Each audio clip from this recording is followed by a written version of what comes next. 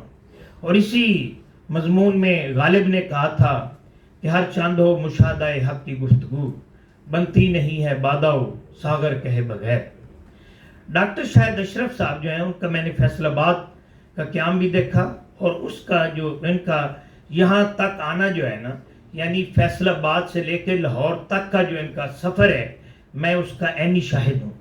اور میں شاہد ہوں کہ یہ سفر کے دوران، زندگی کے سفر کے دوران زندگی کی بات کی جائے یا ان کے فیصل آباد سے یہاں تک کے سفر کی بات کی جائے، بلکہ بہتر ہوگا کہ ہم زندگی کی بات کریں. زندگی میں جب بھی انہوں نے ایک زندگی کا جو سفر طے کیا ہے، انہوں نے آنکھیں بند کر کے زندگی بسر نہیں کی، انہوں نے آنکھیں کھول کے زندگی بسر کی ہے، انہوں نے غور و فکر کیا ہے. اور ان کو جہاں بھی کوئی ایسی چیز نظر آئی ہے جو کائنات کی خوبصورتی میں حائل ہے، جو کائنات کے امن کو تباہ کر رہی ہے، جو انسان کے لیے نقصان دہ ہے، تو یہ وہاں خاموش نہیں رہے، بلکہ انہوں نے فوری وہاں اپنا رد عمل دیا ہے. اور یہی ایک شاعر جو ہے، شاعر بلکہ ادیب، شاعر اور عام آدمی جو ہے، اس میں یہی فرق ہوتا ہے. ویسے بھی اگر دیکھا جائے تو سائنس، تصوف اور شاعری، اس میں جو مشاہدات ہیں وہ اساسی حیثیت کے حامل ہیں. اور یہ جو ان کے مشاہدات ہیں وہ اس کتاب میں پوری طرح آپ کو نظر آئیں گے کہ انہوں نے مختلف موضوعات، یہ انہوں نے ہوا میں تیر نہیں چلائے، انہوں نے عملی زندگی کی بات کی ہے. اور یہ پہلی دفعہ ابھی یہاں غزل اور نظم کی بات ہو رہی تھی، میں سمجھتا ہوں پہلی دفعہ جو غزل کے دامن کو وسیع کیا ہے وہ آج 21 اپریل بھی ہے، علامہ محمد اقبال نے کیا تھا. انہوں نے اس میں مختلف موضوعات سموئے. اسی طرح نظم جو ہے، نظم کی بھی اصل ریکگنیشن جو ہے وہ علامہ اقبال سے ہی شروع ہوتی ہے. اور آپ دیکھیں کہ اگر وہ تسلسل کے حوالے سے بات کی جائے اور اس کتاب کو پڑھا جائے تو نظم کا وہ جو تسلسل ہے اس کو برقرار رکھنے میں ڈاکٹر شاہد اشرف صاحب میرے نزدیک کامیاب ہوئے ہیں. میں ان کو اس کامیابی پر مبارکباد پیش کرتا ہوں اور دعا گو ہوں کہ اللہ تعالیٰ انہیں کامیاب فرمائے. میں ستائش کا قائل ضرور ہوں، خوشامد برآمد کا نہیں. میری مشاطگی کی کیا ضرورت اس نے مانی کو، میری مشاطگی کی کیا ضرورت اس نے مانی کو، کہ فطرت خود بخود کرتی ہے لالے کی ہنا بندی. Thank you very much. السلام علیکم.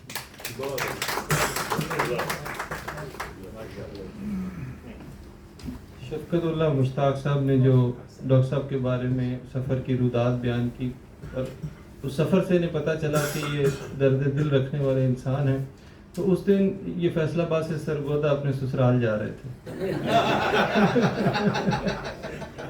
اچھا، جو اسٹیج پر بیٹھے ہمارے بہت سینئر افراد ہیں، ان کے تعارف میں کے لیے یہ بھی آپ کہہ سکتے ہیں کہ یہ اتنے مشاق اور اتنے تجربہ کار ہوتے ہیں کہ انہیں کچھ لکھنے کی ضرورت نہیں ہوتی اور نہ ہی تیاری کی ضرورت ہوتی ہے. یہ وہیں بیٹھے بیٹھے سارا ایک گھنٹے کا مضمون بھی تیار کر سکتے ہیں کسی بھی کتاب کے بارے میں اور کسی بھی مصنف کے بارے میں. تو ایسی شخصیات میں سب سے پہلے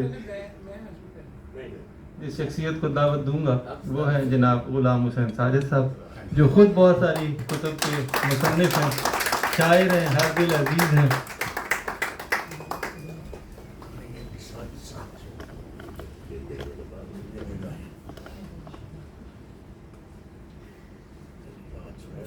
جناب صدر، خواتین و حضرات، کم از کم میرے بارے میں ہمارے دوست کا اندازہ غلط ہے کہ میں بیٹھے بیٹھے مضمون تیار کر سکتا ہوں، کیونکہ وہ دو صاحب جو ہیں وہ میری دائیں طرف بیٹھے.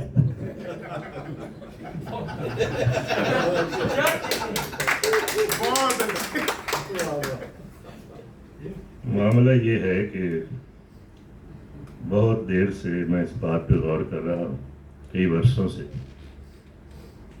کہ جن لوگوں سے آپ کو ملنا ہوتا ہے اور جن کتابوں کو آپ کو پڑھنا ہوتا ہے وہ کہیں بہت پہلے آپ کی تقدیر میں لکھ دی گئی ہوتی ہے.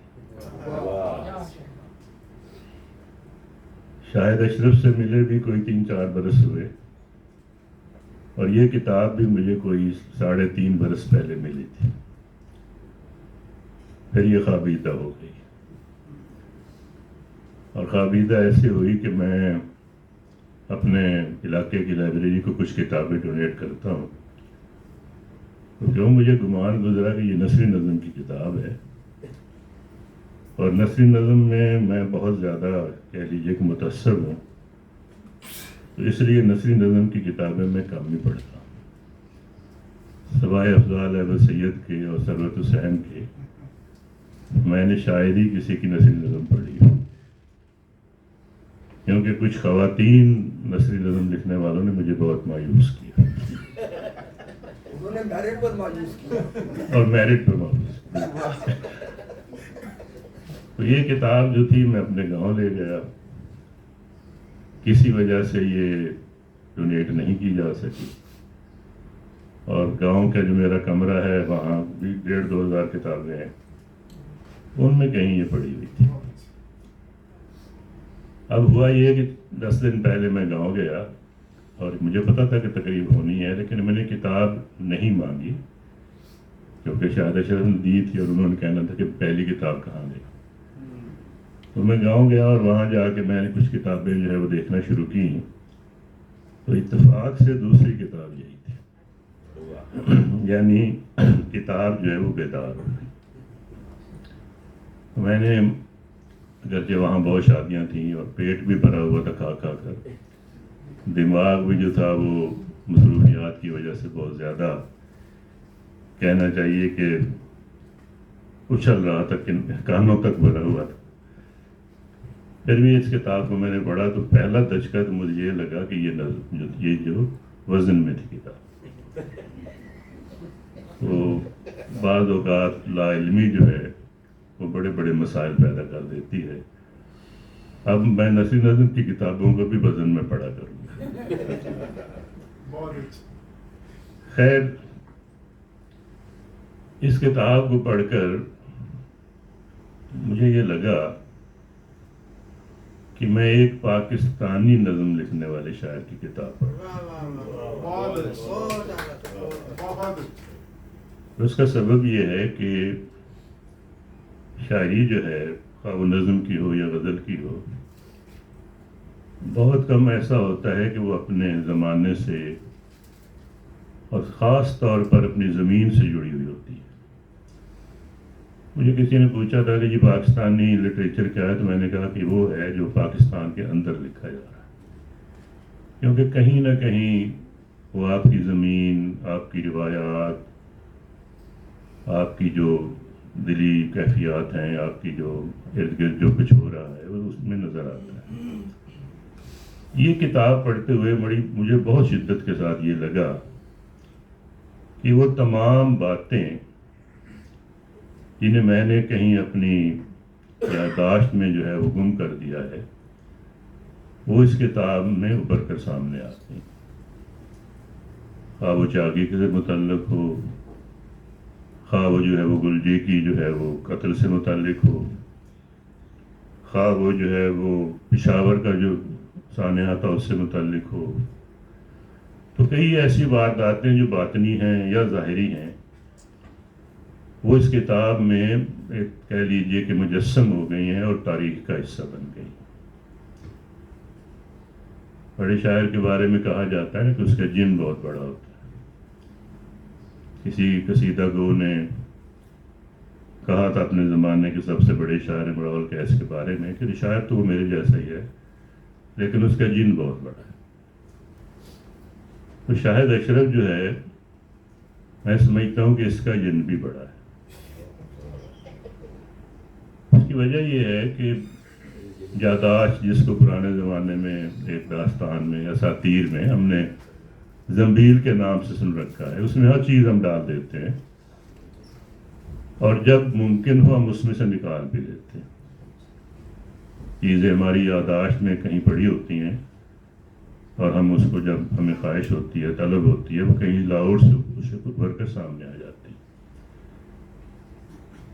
لیکن شاید میں ان لوگوں میں سے اب ہو گیا ہوں کہ جن کی یاداشت یا جن کی ضمیر میں پڑی چیزیں کوشش سے بھی باہر نہیں آتی، مجھے اس کے لیے بہت تگ و دو کرنی پڑتی ہے۔ یہ کتاب ایسی ہے کہ یہ وہ سارا عہد جس سے ہم گزر کے آئے ہیں اور جس سے ہمارا شاعر گزر کے آیا ہے، وہ ایک طرح سے اس میں مجسم ہو گیا، اور اسے میں اپنے زمانے کی متوازی تاریخ کہہ سکتا ہوں، کیونکہ متوازی تاریخ ہمیشہ ادب میں ہی لکھی جاتی ہے، وہ نہ بادشاہوں کی لکھی ہوتی ہے، نہ وہ تاریخ دانوں کی لکھی ہوتی ہے، وہ اسے شاعر اور ادیب ہی لکھتے ہیں۔ تو یہ کتاب جو ہے وہ ایک طرح سے ہماری عہد کا جو ہے وہ ایک متوازی تاریخ ہے، اور جیسے سعود نے کہا اور نبی صادق نے، اور بہت اچھا مضمون پڑھا ہمارے دوست ناصر علی نے، تو وہ آپ نے دیکھا کہ جو باتیں بھی ان دوستوں نے کی، جن نظموں کے حوالے دیے، جن نظموں کے ٹکڑے پڑے، یہ ہمارے وہ رنج ہیں، یا ہمارے یہ وہ دکھ ہیں، یا ہمارے وہ غم ہیں جنہیں شاید اشرف کے علاوہ اتنی وضاحت کے ساتھ بہت ہی کم لوگوں نے بیان کیا ہے، کیونکہ ہمیں چیزوں پر اخفاء کا پردہ ڈالنے میں بڑا لطف آتا ہے۔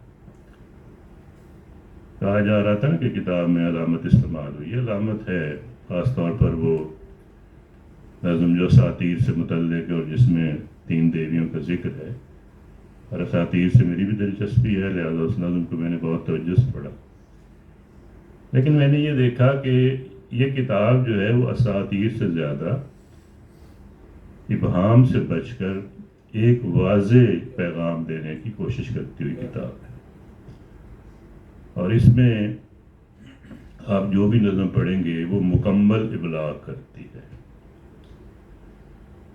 یہ وہ نظمیں نہیں ہیں جیسے سعود نے کہا کہ جی ہم جب غالباً سعود نے کہا تھا کہ ہم پہلا مصرع لکھتے ہیں، پھر نظم آزاد ہو جاتی ہے اور ہم آخر میں جا کر کہیں ہمیں پتہ چلتا ہے کہ نظم کہاں جو ہے وہ اختتام پذیر ہو رہی ہے۔ اس کتاب کی نظمیں جو ہیں وہ انہیں پہلے سے پتہ ہے لکھنے والے کو کہ انہیں کہاں اختتام پذیر ہونا چاہیے، تو اس لیے شاید اشرف سے میرا یہ تعارف جو ہے یعنی کس کتاب کے حوالے سے، میں ان کو ویسے ظاہر ان کو غزل کے شاعر کے حوالے سے ان کے مضامین، ان کی گفتگو، اور خاص طور پر ان کے عشائیے، اور کہیں کہیں جو ہے وہ مذاق کچھ ہوتی ان کی تحریریں میں بہت توجہ سے پڑھتا ہوں، لیکن اس کتاب کو پڑھ کر مجھے یہ لگا کہ میں نے ایک اور شاید اشرف کو جو ہے وہ دریافت کیا ہے۔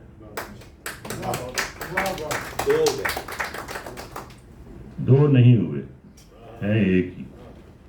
مسئلہ یہ ہے کہ بعض اوقات ہم شاعر کے اندر جھانکنے کی کوشش نہیں کرتے، تو یہاں شاعر نے یہ اہتمام کیا ہے کہ اس نے ہمارے اندر جھانکنے کی کوشش کی ہے، اور جب اس کتاب کو میں نے پڑھا تو میں نے اپنے آپ کو اپنے معاشرے میں ایک مرتبہ پھر ان تمام کیفیات سے گزرتا محسوس کیا جن سے گزر کر جنہیں میں بھول چکا تھا۔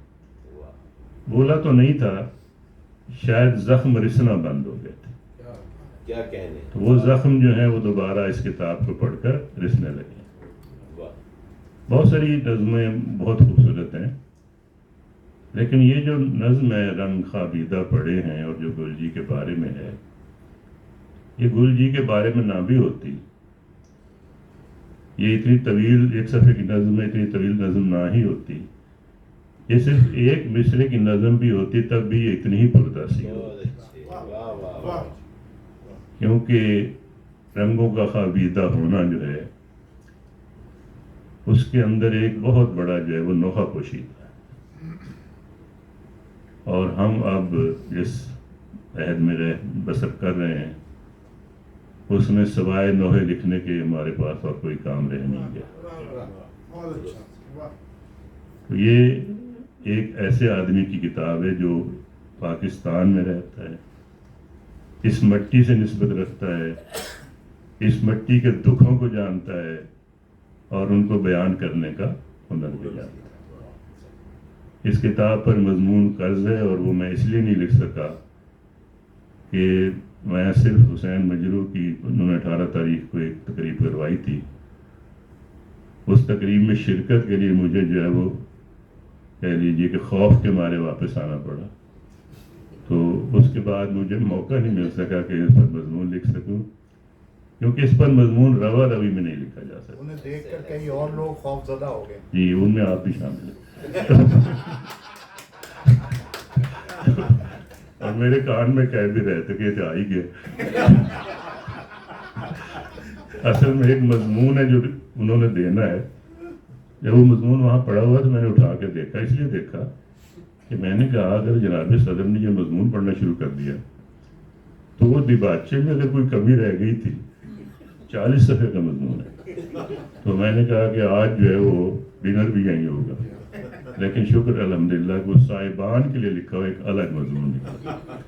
اچھا ہاں، مجھے یاد آ گیا کہ اس کے جو 2 اس میں مضامین ہے کتاب میں، وہ بھی میں نے بہت توجہ سے پڑھے۔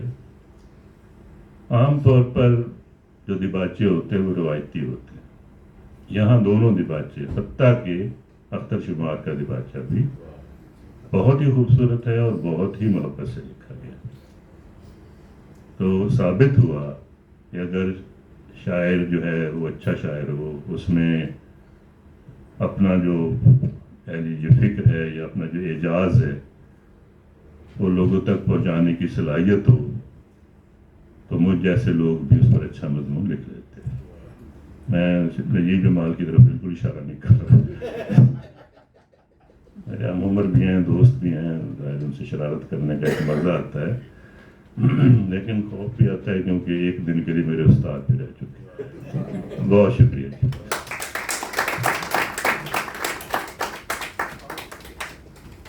بہت شکریہ غلام حسین صاحب، اتنی جادوئی باتیں کرتے ہیں کہ میں تو کھو گیا تھا، کسی اور ہی دنیا میں چلا گیا تھا۔ پھر آواز کا گرام الگ ہے۔ جی، اور کیا خوبصورت ایک سلا دینے والی آواز ہے۔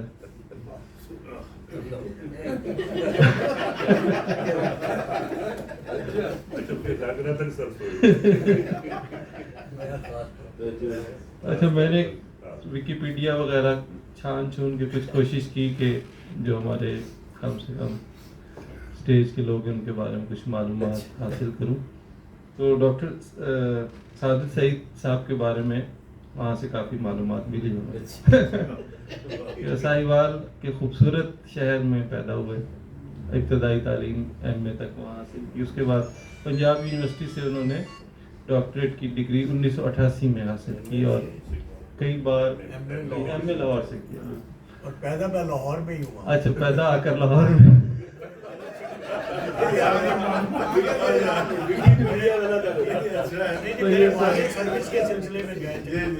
یہ ویکیپیڈیا کا سارا قصور ہے اس میں۔ ہاں جی، ایسا ہی ہے۔